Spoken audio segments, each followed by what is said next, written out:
Delhi police Jantar Mantar पर धरना देने वाले पहलवानों के बीच दंगल और बढ़ सकता है। बजरंग पुनिया ने साफ कह दिया कि जब तक इंसाफ नहीं मिल जाता तब तक घर जाने का कोई मतलब ही नहीं है। बजरंग पुनिया ने कहा कि वो बाकी पहलवानों से मिलेंगे और हम सब मिलकर ये तय करेंगे कि आगे करना क्या है। बजरंग पुनिया को भी कल रात 11 बजे के करीब रिहा किया गया था। बाकी पहलवानों को पहले ही छोड़ दिया गया था, लेकिन पुनिया को सबसे बाद में छोड़ा गया। जंतर मंतर पर पहलवानों और पुलिस के बीच हुई झड़प के बाद कई रेसलर हिरासत में लिए गए थे। सबको अलग अलग रखा गया था। बजरंग पुनिया को दिल्ली के मयूर विहार थाने में रखा गया था और हमारे सहयोगी अहमद बिलाल, जिनकी रिपोर्ट अभी आपने देखी, वो हमारे साथ लाइव भी जुड़ रहे हैं। सीधे अहमद बिलाल का रुख करेंगे। बिलाल, इस समय वहां पर सूरत हाल क्या है? जी बिल्कुल, देखिए आपको बताना चाहूँगा कि अभी फिलहाल जंतर मंतर जो धरना स्थल है वहाँ पर दिल्ली पुलिस ने पहलवानों की ओर से जो भी तंबू वगैरह लगाए गए थे, गद्दे बिछाए गए थे और जो कूलर लगाया था, इन सभी चीज़ों को दिल्ली पुलिस ने जो है वहाँ से हटा दिया है। और इसके अलावा कल शाम को भी हिरासत से रिहा होने के बाद पहलवान जब धरना स्थल पर वापस जाने की कोशिश करते हैं और उनके 7-8 समर्थक जो है वो वापस धरना स्थल पर जाने की कोशिश करते हैं, तब भी दिल्ली पुलिस ने जो है उनको वहाँ से हटा दिया था। और अभी फिलहाल जो है वो जंतर मंतर धरना स्थल पर किसी को भी इकट्ठा होने की इजाजत जो है वो नहीं दी गई है। पहलवानों को किसी भी तरीके के धरना प्रदर्शन की इजाजत जो है वो नहीं दी गई है।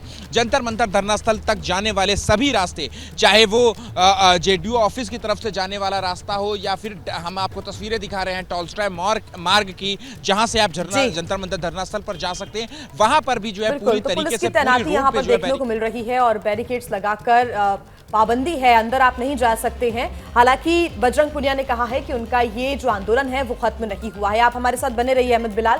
देखिए, जंतर मंतर पर पहलवानों का धरना महीने भर से जारी था, लेकिन कल के हंगामे के बाद पुलिस ने जंतर मंतर पर धरने को भी बंद करा दिया है। तो वहीं समर्थक अब नई रणनीति बनाने में जुट गए। मणिपुर में हिंसा के बाद सुरक्षा बढ़ा दी गई है। इम्फाल वेस्ट में सुरक्षा में इजाफा किया गया है। भारी संख्या में सुरक्षा बलों की तैनाती की गई है। सुबह भी कुछ जगहों पर आगजनी की खबरें मिली हैं और हिंसा के बाद यहां भारी तनाव है। केंद्रीय गृह मंत्री अमित शाह आज मणिपुर के दौरे पर रहेंगे। इम्फाल वेस्ट में भारी सुरक्षा बलों को डिप्लॉय किया गया है। आज फिर कुछ जगहों पर आग लगाए जाने की घटनाएं सामने आई हैं। इस तरह की खबरों की जानकारी मिली है। तो एक बार फिर मणिपुर में हिंसा के बाद तनाव देखने को मिला है। इम्फाल वेस्ट की अगर बात करें, वहां पर संवेदनशीलता को देखते हुए भारी संख्या में सुरक्षा बलों की तैनाती की गई है। 2 लोगों की मौत अभी फिलहाल ताज़ा घटना में हुई है। 12 लोग घायल हुए हैं और इसीलिए भारी संख्या में सुरक्षा बलों को यहाँ पर तैनात कर दिया गया है ताकि इस बढ़ते तनाव पर काबू पाया जा सके।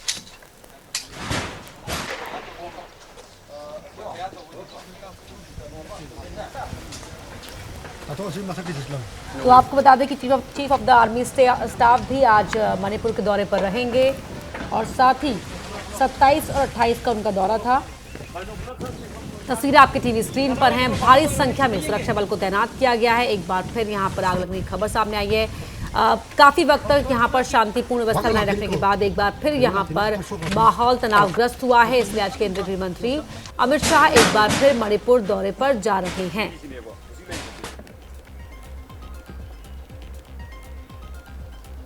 इस वक्त की एक बड़ी खबर के साथ जो गुजरात के खेड़ा से आ रही है, जहां प्लास्टिक फैक्ट्री में भीषण आग लगी है।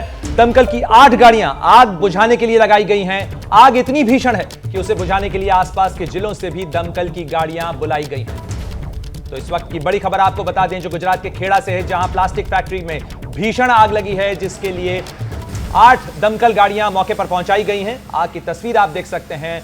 उठती हुई लपटें और धुएं का गुबार इस बात की तस्दीक कर रहा है, इस बात की गवाही दे रहा है कि आग कितनी भीषण है।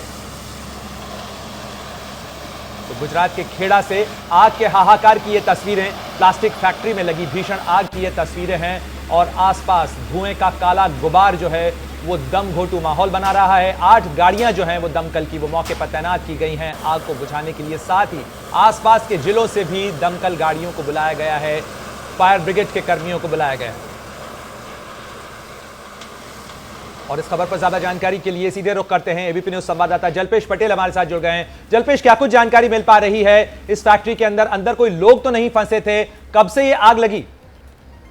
जी, ये आग की बात की जाए तो ये खेड़ा जिले के जो बॉर्डर लाइन पे जो है अहमदाबाद के नजीक जो फैक्ट्री है फॉर्मोसा सिंथेटिक प्राइवेट लिमिटेड नाम की जो फैक्ट्री है, जिसमें भीषण आग लगी है। रात को ये आग लगी थी और आग की जानकारी मिलते ही नडियाद, खेड़ा, बारेजा, असलाली, धौड़का, अहमदाबाद सब मिला के 8 से 9 फायर ब्रिगेड अभी भी काम पे लगे हैं। आग बुझाने की बात की जाए तो अभी भी 3 या 4 घंटे लग सकते हैं। आग में कोई जान हानि नहीं, मगर जो भीषण आग की वजह से जो भीषण आग के जो धुएं थे जो हाईवे पे 5 किलोमीटर दूर से दिखाई दे रहे थे, यानी आग कितनी आप दृश्यों में भी देख सकते हैं कि आग कितनी भीषण है। अभी भी 4-5 घंटे ये आग को बुझाने में लग सकते हैं। जाहिर तौर पर प्लास्टिक की फैक्ट्री है, यहाँ पर भारी मात्रा में रॉ मटेरियल रखा होगा, तो ऐसे में आग पर काबू पाने में दिक्कतें पेश आ रही हैं। करीब 8 गाड़ियां हैं दमकल की, जो फिलहाल दमकल कर्मी आग पर काबू पाने की कोशिश कर रहे हैं। तस्वीरों को देखिए किस तरह से आग की लपटें उठ रही हैं, ये धुएं का गुबार, और इसी वजह से 5 किलोमीटर दूर से भी इस धुएं को देखा जा रहा है। ऐसे में फिलहाल जो फायर दमकल विभाग के कर्मी हैं उनको काफी मुश्किल उठानी पड़ रही है आग की लपटों पर काबू पाने में। और अब बात जंतर मंतर पर धरना देने वाले पहलवानों के दंगल की। कल के हंगामे के बाद हिरासत में लिए गए सभी रेसलर्स को रिहा कर दिया गया। बजरंग पूनिया को कई घंटों बाद छोड़ा गया। रेसलर्स ने पुलिस की कार्रवाई पर सवाल खड़े किए। कई घंटे हिरासत में रखने के बाद पहलवान बजरंग पूनिया को दिल्ली के मयूर विहार थाने से रिहा कर दिया गया। बजरंग पूनिया को कई घंटों तक पुलिस की हिरासत में लेने के बाद अब मयूर विहार थाने से बजरंग पूनिया को छोड़ दिया गया है। और तस्वीरें देख सकते हैं, बजरंग पूनिया अब यहां से निकल रहे हैं।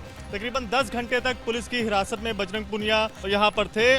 बाहर निकलते ही बजरंग पूनिया ने दिल्ली पुलिस पर वार किया। उन्होंने ये भी संकेत दिया कि धरना जारी रह सकता है। लोकतंत्र भवन का उद्घाटन हो रहा है और एक आरोपी उसमें बैठा है, तो ये देश के लिए बड़ा दुर्भाग्य है। घर जाने का तो कोई मतलब ही नहीं है भाई। वहीं दूसरे रेसलर्स ने भी दिल्ली पुलिस के एक्शन पर सवाल उठाए। पहले हमें डिटेन करके चूर चूर के इज्जत को तार तार करके अब अंदर चूर चूर कर रहे हो, मतलब आप चाहते क्या हो, मुझे समझ में नहीं आया। हमने बोला है कि रूल में ऐसे होता है कि अंधेरा होने के बाद किसी लड़की को ऐसे रख नहीं सकते हो आप बिना किसी भी लीगल प्रोसेस के। मेरी फैमिली अलग है, इसकी फैमिली अलग है, और लोग जो बैठे उनकी फैमिली अलग है। वो बोले थे आपने बात कर ली तो होगी सबकी बात। कल जंतर मंतर से नए संसद भवन की तरफ बढ़ते वक्त पहलवानों को हिरासत में लिया गया था, जिन्हें अलग अलग थानों में रखा गया। वहीं पहलवानों के प्रदर्शन के दौरान हुए हंगामे के बाद दिल्ली पुलिस ने एक बड़ा एक्शन लिया है। इस मामले में एफआईआर दर्ज की गई है। एफआईआर दर्ज करने में पुलिस की तेजी अब सवालों के घेरे में है। ये वो तस्वीरें जब जंतर मंतर से नए संसद भवन की तरफ बढ़ते हुए पहलवानों को रोका गया। रात को इस कार्यक्रम के आयोजकों के खिलाफ एफआईआर दर्ज कर ली गई। एफआईआर में आयोजकों और कुछ अन्यों के खिलाफ दंगा करने और सरकारी काम में बाधा डालने का आरोप लगाया गया है। पुलिस ने ये स्पष्ट नहीं किया है कि जो एफआईआर दर्ज की गई है वो पहलवानों के खिलाफ है या नहीं। उनका ये कहना है कि जो भी आयोजन करता रहे हैं इस धरने के, उनके खिलाफ ये एफआईआर दर्ज की गई है। और अब ये जांच का विषय है कि धरने के लिए कौन कौन आयोजन कर रहा था, इसके पीछे कौन कौन लोग शामिल थे। वहीं रेसलर्स ने आनंद फानंद में दिल्ली पुलिस द्वारा एफआईआर दर्ज करने पर सवाल उठाए हैं। दिल्ली पुलिस को यौन शोषण करने वाले ब्रजभूषण के खिलाफ एफआईआर दर्ज करने में 7 दिन लगते हैं और शांतिपूर्ण आंदोलन करने पर हमारे खिलाफ एफआईआर दर्ज करने में 7 घंटे भी नहीं लगाए। क्या इस देश में तानाशाही शुरू हो गई है? दिल्ली पुलिस पर प्रदर्शनकारी पहलवानों को रोकने और एफआईआर दर्ज करने पर विपक्ष भी हमला कर रहा है। वहीं दिल्ली पुलिस का कहना है कि इतने महत्वपूर्ण दिन पर बिना इजाजत के प्रदर्शन किया जा रहा था। और जंतर मंतर पर एक बार फिर पहलवानों की जुटने की संभावना को देखते हुए सुरक्षा बढ़ा दी गई है। धरना स्थल पर जाने वाले सभी रास्तों को दिल्ली पुलिस ने बैरिकेडिंग से बंद कर दिया है। दिल्ली पुलिस और अर्धसैनिक बलों के जवानों की तैनाती की गई है। देखिए क्या है सूरत हाल अहमद बिलाल की इस रिपोर्ट में। दिल्ली के जंतर मंतर पर कल पहलवानों और दिल्ली पुलिस के बीच रस्साकशी के बाद दिल्ली पुलिस ने जंतर मंतर पर पहलवानों की ओर से लगाए गए सभी टेंट, कूलर वगैरह को जो है प्रदर्शन स्थल से हटा दिया है। और अभी की स्थिति जो है वो ये है कि जो बैरिकेडिंग है वो यहाँ पर जंतर मंतर के बाहर जो है वो लगा दी गई है। और दिल्ली पुलिस के जवान और केंद्रीय अर्धसैनिक बलों के जवान जो है वो यहाँ पर मुस्तैद हैं और अंतर किसी भी सामान्य व्यक्ति और मीडिया कर्मी तक को भी जो है वो जंतर मंतर तक जाने की इजाज़त नहीं है। आपको बता दें कि कल जो है दिल्ली पुलिस ने जंतर मंतर पर जिस तरीके की रस्साकशी देखने को मिली थी पहलवानों और दिल्ली पुलिस के बीच, उसके बाद जो है दिल्ली पुलिस ने तीनों पहलवानों और प्रदर्शन के आयोजकों के खिलाफ भी जो है वो धारा 147, 149, 186, 188, 332, 353 और prevention of damaging public property act की धारा 3 के तहत जो है वो मामला दर्ज किया है। आपको बता दें कि कल जो है वो संसद भवन के उद्घाटन के दौरान पहलवानों ने महिला पंचायत का ऐलान किया था और कल जब पहलवान मार्च निकाल रहे थे तो इस दौरान दिल्ली पुलिस ने जो है उन पर सख्त कार्रवाई करते हुए जो है उन्हें रोकने की कोशिश की थी और इसके बाद जो है वो सभी जो पहलवान थे उनको जो है हिरासत में भी ले लिया था और जो तीनों पहलवान साक्षी मलिक, बजरंग पुनिया या फिर विनेश फोगाट हो गए, इन सभी को अलग अलग थानों में जो है वो शाम तक रखा गया था और देर शाम बाद जो है वो इन्हें जो है वो हिरासत से छोड़ा गया। लेकिन इसके बाद दिल्ली पुलिस ने जो है इन तीनों के खिलाफ और जो ऑर्गेनाइजर हैं इस प्रोटेस्ट के उनके खिलाफ भी जो है वो मामला दर्ज कर लिया है। तो फिलहाल की स्थिति ये है कि इस जंतर मंतर के अंदर जाने वाले सभी रास्तों पर जो है वो दिल्ली पुलिस की बैरिकेडिंग जो है कुछ इस तरह से जो है वो देखने को मिल रही है और अंदर जिन लोगों के इस सीमा क्षेत्र के अंदर जो है जिन लोगों के घर और जिन लोगों के ऑफिसेज हैं उन्हें पहचान पत्र देखने के बाद ही जो है वो अंदर एंट्री दी जा रही है। इसके अलावा किसी भी सामान्य व्यक्ति या फिर जो मीडिया के कर्मी हैं उनको भी जो है वो इस बैरिकेडिंग के पार जो है वो जाने की इजाज़त जो है वो नहीं दी जा रही है। हालांकि पहलवान से जुड़े जो सूत्र हैं वो हमें बता रहे हैं कि पहलवानों का साफ तौर पे कहना है कि वो अब से कुछ देर बाद अपने वकीलों से जो है वो कानूनी सलाह लेंगे और इसके बाद जो है जो आगे की रणनीति होगी जिसमें खाप पंचायत से जुड़े हुए जो लोग हैं उनसे भी बातचीत करेंगे पहलवान और उसके बाद जो है वो आगे की रणनीति तैयार करेंगे कि किस तरीके से जो उनका प्रदर्शन है, जो उनका प्रोटेस्ट है, उसको जो है वो आगे बढ़ाया जाए। जंतर मंतर की तरफ जाने वाले हर एंट्री पॉइंट पर भारी संख्या में पुलिस बल तैनात है। किसी को अंदर जाने नहीं दिया जा रहा है। फिलहाल हम जंतर मंतर जाने वाले रास्ते पर मौजूद हैं और अभी की ताजा स्थिति क्या है देख सकते हैं तस्वीरों में किस तरह से भारी संख्या में यहाँ पर जो भी रास्ता जंतर मंतर की ओर जाता है उस हर एक रास्ते पर हर एक एंट्री पॉइंट पर पुलिस कर्मियों की तैनाती कर दी गई है। पहलवानों का कहना है उनका आंदोलन अभी खत्म नहीं हुआ है। साक्षी मलिक ने ट्वीट किया, लौटकर दोबारा सत्याग्रह शुरू किया जाएगा। हमारा आंदोलन खत्म नहीं हुआ है। पुलिस हिरासत से छूटकर हम वापस जंतर मंतर पर अपना सत्याग्रह शुरू करेंगे। इस देश में अब तानाशाही नहीं बल्कि महिला पहलवानों का सत्याग्रह चलेगा।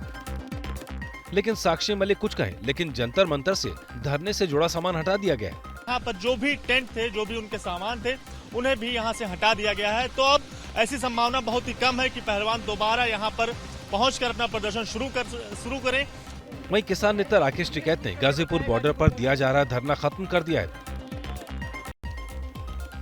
और अब बात दिल्ली में पहलवानों के धरने को लेकर हो रही सियासत की। दिल्ली में पहलवानों के साथ जो सलूक हुआ उसको लेकर सभी विपक्षी राजनीतिक पार्टियों ने दिल्ली पुलिस की आलोचना की है। शरद पवार के से लेकर स्टालिन तक सभी ने पुलिस और केंद्र सरकार पर निशाना साधा। दिल्ली में पहलवानों के साथ हुई इस बदसलूकी को लेकर एनसीपी सुप्रीमो शरद पवार ने ट्वीट करते हुए लिखा, ये देखकर दुख होता है कि दिल्ली पुलिस ने लोकतांत्रिक तरीकों से न्याय की मांग कर रही हमारी प्रमुख महिला पहलवानों के साथ किस तरह मारपीट की और उन्हें हिरासत में लिया। मैं हमारे एथलीटों के प्रति दिल्ली पुलिस के लापरवाह व्यवहार की कड़ी निंदा करता हूं, जो हमारे देश का गौरव है। क्रूरता की इस हरकत से आज हमारे लोकतांत्रिक मूल्यों को शर्मसार होना पड़ा है। पश्चिम बंगाल की मुख्यमंत्री और तृणमूल कांग्रेस की मुखिया ममता बनर्जी ने ट्वीट करते हुए कहा, जिस तरह से दिल्ली पुलिस ने साक्षी मलिक, विनेश फोगाट और अन्य पहलवानों के साथ मारपीट की, मैं कड़ी निंदा करती हूँ। लोकतंत्र सहिष्णुता में निहित है, लेकिन निरंकुश ताकतें असहिष्णुता और असंतोष को दबाने पर पनपती है।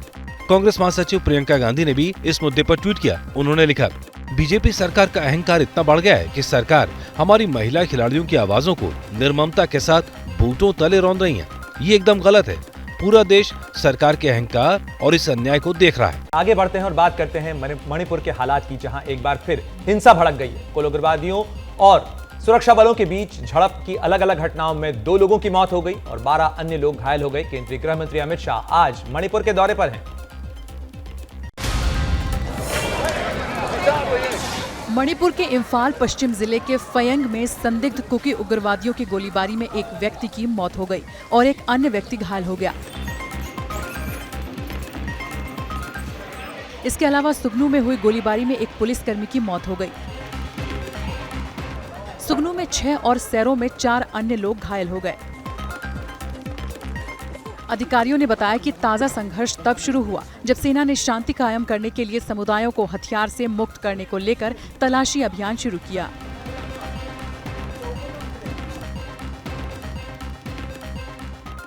मणिपुर में तनाव के बीच आज गृह मंत्री अमित शाह मणिपुर का दौरा करेंगे। वो यहां जातीय संघर्ष का समाधान तलाशने के लिए अगले 3 दिन तक सभी पक्षों से बात करेंगे। अनुसूचित जनजाति का दर्जा देने की मेइती समुदाय की मांग के विरोध में 3 मई को कई जिलों में आदिवासी एकजुटता मार्च का आयोजन किया गया था, जिसके बाद मणिपुर में हिंसक झड़पें शुरू हो गई थी। आजादी के वक्त अंग्रेजों द्वारा देश में सत्ता हस्तांतरण के प्रतीक के तौर पर पहले प्रधानमंत्री पंडित जवाहरलाल नेहरू को दी गई सेंगोल को लेकर फिर हुआ है विवाद शुरू। लगातार ये विवाद बढ़ता जा रहा है। विवादों की इस फहरिस्त में एक नया चैप्टर जुड़ गया है। मोदी सरकार ने सेंगोल को प्रयागराज में नेहरू परिवार के जिस पैतृक आवास आनंद भवन में रखे जाने का दावा किया था, उसे आनंद भवन ने पूरी तरह से नकार दिया है। ये सेंगोल प्रयागराज में आनंद भवन में वॉकिंग स्टिक यानी पैदल चलने पर सहारा देने वाली छड़ी कहकर प्रदर्शनी के लिए रख दिया गया था। सत्ता हस्तांतरण के प्रतीक इस सेंगोल को प्रयागराज में नेहरू गांधी परिवार के जिस पैतृक आवास आनंद भवन में रखे जाने का दावा किया गया था, उसे आनंद भवन के अधिकारियों ने पूरी तरह नकार दिया है। सेंगोल सत्ता हस्तांतरण के तौर पर दिया गया था और उसे आनंद भवन में रखा गया था, तो आनंद भवन से जुड़े हुए जिम्मेदार लोग उस दावे को नकार रहे हैं, गलत बता रहे हैं। यूपी के कांग्रेस नेताओं ने सेंगोल को आनंद भवन में रखे जाने के दावे को नेहरू गांधी परिवार को बदनाम करने की साजिश करार दिया। सरकार का ये केवल दुष्प्रचार है कांग्रेस को और गांधी नेहरू परिवार को लेकर। 1947 में नेहरू को सत्ता हस्तांतरण के बाद जो सेंगोल दिया गया था, वो आनंद भवन में रखा गया या नहीं, इसे लेकर किसका दावा सही और किसका गलत, ये आने वाला वक्त ही बताएगा। संसद भवन में हुए आयोजन पर AIMIM प्रमुख ओवैसी ने भी प्रहार किया। सवाल उठाया कि कार्यक्रम में सिर्फ पुजारी ही क्यों थे, दूसरे धर्मों के लोग क्यों नहीं। तेलंगाना के आदिलाबाद में ओवैसी ने अपनी रैली में दिल्ली में हुए आयोजन पर सीधा वार किया। लोकसभा के अंदर प्रधानमंत्री जा रहे और उनके पीछे कम से कम 18 से 20 हमारे हिंदू भाइयों के मजहब के पुजारी मंत्र पढ़ते हुए जा रहे हैं। प्रधानमंत्री मुझे देखकर बड़ा ताज्जुब हुआ। उसमें ईसाई पादरी भी होना चाहिए, उसमें सिखों के मजहबी रहनुमा को भी होना चाहिए था, उसमें मुसलमानों के कोई एक मौलाना को भी होना चाहिए था। दरअसल ओवैसी संसद में सिर्फ पुजारियों के देखने पर सवाल उठा रहे थे। ओवैसी ने मांग की नए संसद भवन के उद्घाटन के मौके पर कुरान भी पढ़ी जानी चाहिए थी। वजीर आजम इस देश का मजहब एक नहीं है, मगर अफसोस हुआ देश के प्रधानमंत्री आप सिर्फ एक ही मजहब के लोगों को लेकर गए लोकसभा में। मगर लोग बोलते हैं, अब बोलेंगे नहीं बाहर नहीं हुआ, सूरह रहमान का सूरा नहीं पढ़े। अरे भाई अंदर भी पढ़ना था। ओवैसी ने तंज किया कि पूरा आयोजन संसद भवन का उद्घाटन न होकर सुल्तान की ताजपोशी लग रहा था। और आइए अब बात कर लेते हैं उज्जैन की, जहां आंधी और तेज बारिश से महाकाल लोक की कुछ बड़ी मूर्तियां टूटकर गिर गई हैं।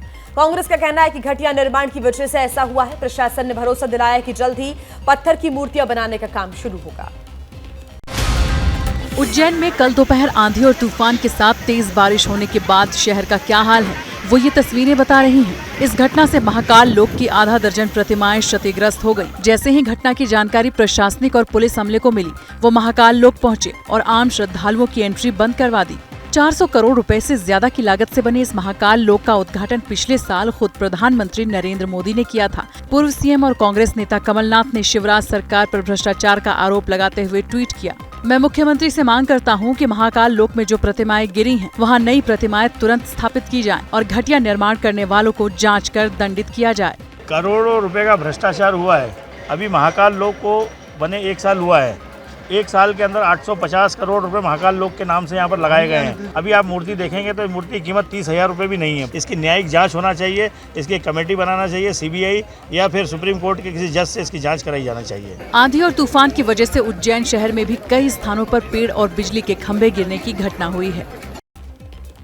और अब बात करते हैं सियासी हलचल की। एक तरफ दिल्ली में प्रधानमंत्री मोदी ने बीजेपी शासित राज्यों के मुख्यमंत्रियों के साथ बैठक कर 2024 की तैयारी शुरू कर दी, तो वहीं विपक्ष 12 जून को पटना में 2024 के चुनावी समर के लिए मंथन करेगा।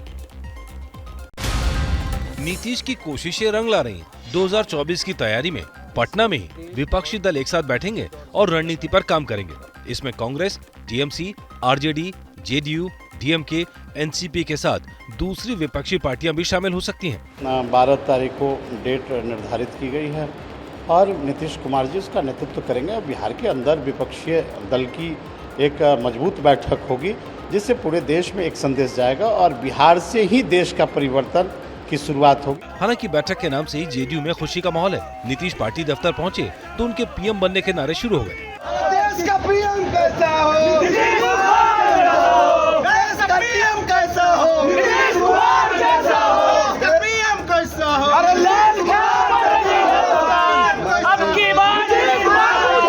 लेकिन नीतीश की राह आसान नहीं होगी। कांग्रेस बैठक में शामिल तो हो रही है, लेकिन उसने साफ कर दिया है कि ममता के खिलाफ जंग जारी रहेगी। তার জন্য পশ্চিমবঙ্গে তৃণমূলের বিরুদ্ধে আমাদের লড়াই থামবে না। वहीं राजस्थान में मुख्यमंत्री अशोक गहलोत और सचिन पायलट के बीच झगड़ा सुलझाने के लिए अब कांग्रेस अध्यक्ष मल्लिकार्जुन खड़गे खुद कूद पड़े हैं। वो आज दोनों ही नेताओं से अलग अलग मुलाकात करने वाले हैं। राजस्थान के सीएम अशोक गहलोत और सचिन पायलट के बीच झगड़ा न सुलझने की स्थिति में खुद कांग्रेस अध्यक्ष मल्लिकार्जुन खड़गे इस झगड़े को सुलझाने की कोशिश करेंगे। खड़गे आज दोनों नेताओं से दिल्ली में अपने घर पर अलग अलग मिलेंगे। मुलाकात के लिए अशोक गहलोत आज 2 दिन के दौरे पर दिल्ली आ रहे हैं। देखना दिलचस्प होगा कि सोमवार को दोनों नेताओं से मिलने के बाद क्या कोई समझौता होगा या फिर कांग्रेस अध्यक्ष अपनी तरफ से कोई फैसला लेंगे। माना जा रहा है कि इस बैठक के बाद खड़गे अंतिम निर्णय करेंगे। कांग्रेस सूत्रों के मुताबिक पार्टी नेतृत्व झगड़े को सुलझाने की हर संभव कोशिश करेगा। भ्रष्टाचार और पेपर लीक मामले में सचिन पायलट सीएम गहलोत पर हमलावर हैं। वो लगातार इन मामलों की जांच की मांग कर रहे हैं, लेकिन सीएम गहलोत ने अपने बयानों से ये इशारा कर दिया है कि वो पायलट की मांग नहीं मान रहे। पायलट ने इसी महीने 5 दिवसीय पदयात्रा भी निकाली थी और अप्रैल में 1 दिन का अनशन किया था। अनशन और पदयात्रा का कोई असर न होने के बाद दोनों के बीच एक बार फिर जुबानी जंग तेज हो गई है। चुनावी साल में कांग्रेस को डर है कि अंदरूनी फूट से कहीं चुनाव में उनका नुकसान न हो जाए। तो वहीं महाराष्ट्र की एकनाथ शिंदे सरकार ने वीर सावरकर की जयंती के मौके पर बड़ा ऐलान किया है। अब बांद्रा वर्सोवा सी लिंक का नाम वीर सावरकर के नाम पर होगा। इतना ही नहीं, शिंदे ने सावरकर वीरता पुरस्कार देने का भी ऐलान किया है। ये तस्वीरें सावरकर जयंती पर श्रद्धांजलि अर्पित करने की है, लेकिन इस मौके पर महाराष्ट्र के सीएम एकनाथ शिंदे ने नया विवाद छेड़ दिया है। अब वीर सावरकर की जयंती गौरव दिवस के रूप में मनाए जाने का ऐलान किया गया है। इतना ही नहीं, सरकार ने निर्माणाधीन बांद्रा वर्सोवा सीलिंग का नाम सावरकर के नाम पर करने का फैसला किया है। स्वातंत्र्यवीर सावरकर जयंती आज है। शासन ने स्वातंत्र्यवीर सावरकर गौरव दिन मनाने का फैसला किया है और सभी जगह पर राज्य में विविध उपक्रम शुरू है आज के स्वातंत्र्यवीर सावरकर जयंती के औचित्य पे। और आज शासन ने स्वातंत्र्यवीर सावरकर वांद्रे वर्सोवा ये समुद्र सेतु का नामकरण करने का भी निर्णय लिया है। इसके अलावा अब वीर सावरकर के नाम पर वीरता पुरस्कार शुरू करने का ऐलान भी किया गया। सावरकर का मुद्दा कांग्रेस और हिंदूवादी संगठनों के बीच विवाद का मुद्दा रहा है। इसी मुद्दे पर महाराष्ट्र में कांग्रेस और शिवसेना उद्धव गुट के बीच टकराव पनपा था। ऐसे में अब नजरें होंगी शिंदे सरकार के फैसले के बाद महाराष्ट्र की राजनीति क्या करवट लेती है। और अब बात पूर्वोत्तर को जोड़ने वाले नए कनेक्टिविटी लिंक की, क्योंकि पूर्वोत्तर को जोड़ेगी वंदे भारत एक्सप्रेस। प्रधानमंत्री मोदी आज असम की पहली वंदे भारत एक्सप्रेस को हरी झंडी दिखाकर रवाना करेंगे।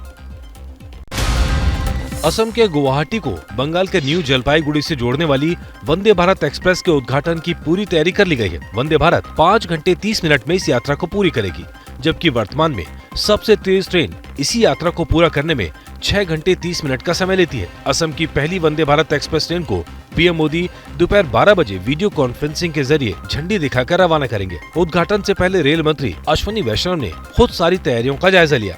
माननीय प्रधानमंत्री श्री नरेंद्र मोदी जी और माननीय मुख्यमंत्री जी यहाँ से गुवाहाटी से नॉर्थ ईस्ट की पहली Vande Bharat express flag of करेंगे। बहुत खुशी की बात है। माँ कामाख्या जी के पास मैं प्रार्थना करता हूँ कि नॉर्थ ईस्ट में रेलवे का बहुत डेवलपमेंट हो। पीएमओ के मुताबिक ये ट्रेन मेघालय तक जाने के लिए बिजली से चलने वाली ट्रेनों के दरवाजे भी खोलेगी। वंदे भारत के उद्घाटन के मौके पर प्रधानमंत्री मोदी 182 किलोमीटर लंबे मार्ग के नए इलेक्ट्रिफिकेशन किए गए खंडों को भी देश को समर्पित करेंगे। साथ ही वो असम के लुमडिंग में नवनिर्मित देमू क्षेत्र का उद्घाटन करेंगे। शरद पवार की बेटी और एनसीपी की सांसद सुप्रिया सुले पिछले 2 दिन से आम जनता की मदद करने के लिए सुर्खियों में है। सुप्रिया सुले ने अपनी कार में बिठाकर उन यात्रियों की मदद की जिनकी बस खराब हो गई थी।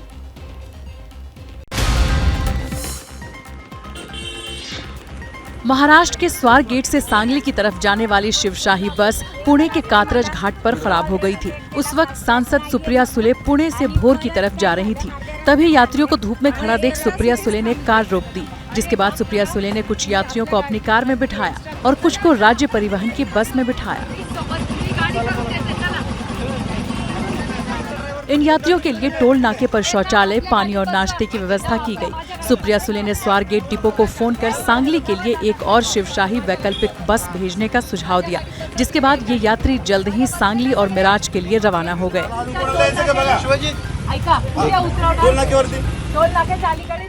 यही नहीं, सुप्रिया सुले पुणे में भी जाम की समस्या को दूर करने के लिए सड़क पर उतर गईं। सुप्रिया को बारामती जाना था, लेकिन खटकवासला इलाके में ट्रैफिक जाम देखकर रुक गईं। सुप्रिया सुले ने 2 किलोमीटर पैदल चलकर जाम का समाधान किया।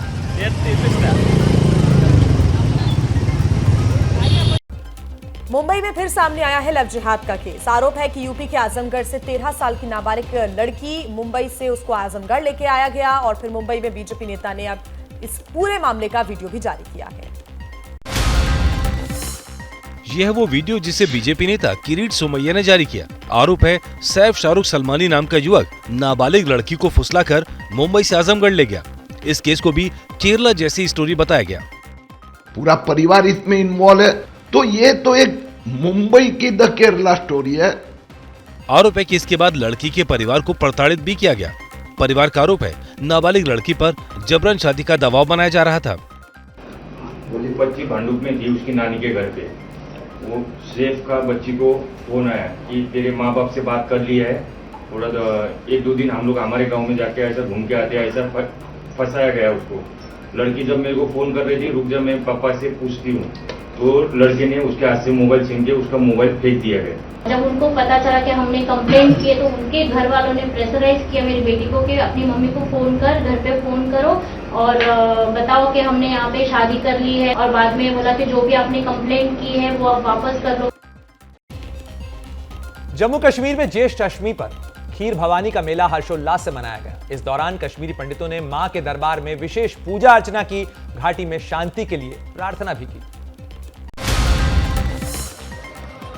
रविवार को जम्मू कश्मीर ही नहीं बल्कि देश के कई हिस्सों से कश्मीरी पंडित गांदरबल के तुलमुला में माता खीर भवानी मेले में पहुंचे। इन श्रद्धालुओं के जयकारों से पूरा तुलमुला गूंज उठा।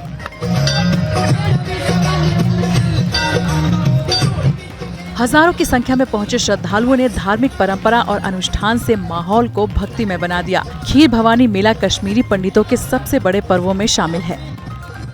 ज्येष्ठ अष्टमी पर मध्य कश्मीर का गांदरबल जिला मां राघेम्या की भक्ति में डूबा नजर आया। यहां देश भर से आए कश्मीरी पंडितों ने पूजा अर्चना कर मन्नतें मांगी और घाटी में सकुशल वापसी व प्रदेश में सुख समृद्धि की कामना की। मेले में स्थानीय मुस्लिम समुदाय के लोगों ने भी बढ़ चढ़कर भागीदारी की, जिससे हिंदू मुस्लिम भाईचारे का रंग और गाढ़ा हुआ। दिन भर मंदिर परिसर में भजन कीर्तन चलता रहा। महिलाएं भजन कीर्तन में लीन रहीं। भक्तों ने दूध, खीर और गुलाब के फूल पवित्र जलकुंड में चढ़ाए और शांति, सद्भाव तथा समृद्धि की मन्नतें मांगी।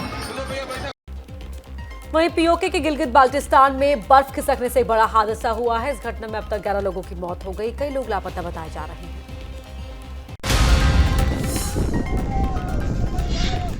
बर्फ की चादर से ढकी ये तस्वीरें हैं गिलगित बाल्टिस्तान के आस्तौर जिले की।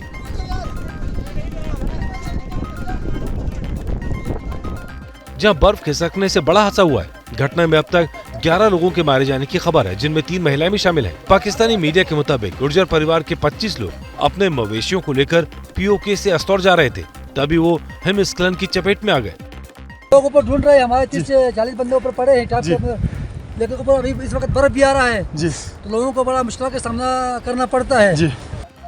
स्थानीय प्रशासन की तरफ से राहत और बचाव का काम जारी है। सेना के जवान लगातार लापता लोगों की तलाश कर रहे हैं, लेकिन खराब मौसम की वजह से बचाव कार्य में लगी गाड़ियां भी भारी बर्फबारी में फंसी नजर आ रही हैं, जिससे लोगों को मुश्किलों का सामना करना पड़ रहा है। वहीं हिमस्खलन की चपेट में आए घायलों को इलाज के लिए अस्पताल में भर्ती कराया गया है, जिनमें से कुछ की हालत नाजुक बनी हुई है। पाकिस्तान में 9 मई की हिंसा को लेकर मरियम नवाज और इमरान खान के बीच जमकर जुबानी जंग चल रही है। मरियम ने इमरान पर हमला करते हुए कहा कि मुल्क बनाने वाले को दुनिया याद रखती है, मुल्क जलाने वाले को कोई नहीं। पाकिस्तान मुस्लिम लीग नवाज की नेता मरियम नवाज ने कल लाहौर के लिबर्टी चौक पर रैली की। इस रैली में उन्होंने 9 मई को हुई हिंसा को लेकर पूर्व पीएम इमरान खान और उनकी पार्टी पर जमकर हमला किया। गीदड़ को देखो, अपने ऊपर इम्तिहान आया तो अमेरिका के पांव पकड़ लिए, उसके सेनेटर को कॉल करके कहता है अल्लाह का वास्ता है, आपको वास्ता है एक बयान दे दो, क्योंकि अमेरिका जब बयान देता है तो पाकिस्तान में हलचल मच जाती है। इमरान खान भी नवाज शरीफ परिवार पर हमला करने का कोई मौका नहीं छोड़ रहे। उन्होंने नवाज शरीफ के परिवार पर हमला करते हुए कहा कि दोनों खानदानों की वजह से देश तबाह हो रहा है। तो मुल्क तबाही की तरफ जा रहा है, इकोनॉमी नीचे जा रही है।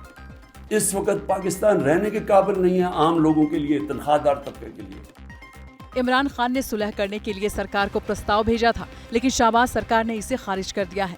पीएमएलएन के नेता और पूर्व पीएम नवाज शरीफ ने यहां तक कह दिया कि बातचीत नेताओं से होती है, आतंकियों से नहीं।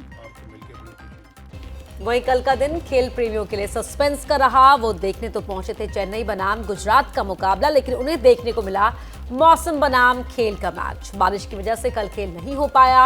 अब आईपीएल का फाइनल आज होगा। अहमदाबाद का नरेंद्र मोदी स्टेडियम खचाखच भरा था। फैंस मैच देखने के लिए बेताब थे। वो इंतजार करते रह गए, लेकिन घंटों के इंतजार के बाद भी मैच शुरू नहीं हुआ। शुभमन गिल की धुआंधार बल्लेबाजी तो नहीं हुई, पर धुआंधार बरसात जरूर हुई, जिसके चलते मैच नहीं हो पाया। इसी के बाद रविवार को फाइनल नहीं खेला जा सका।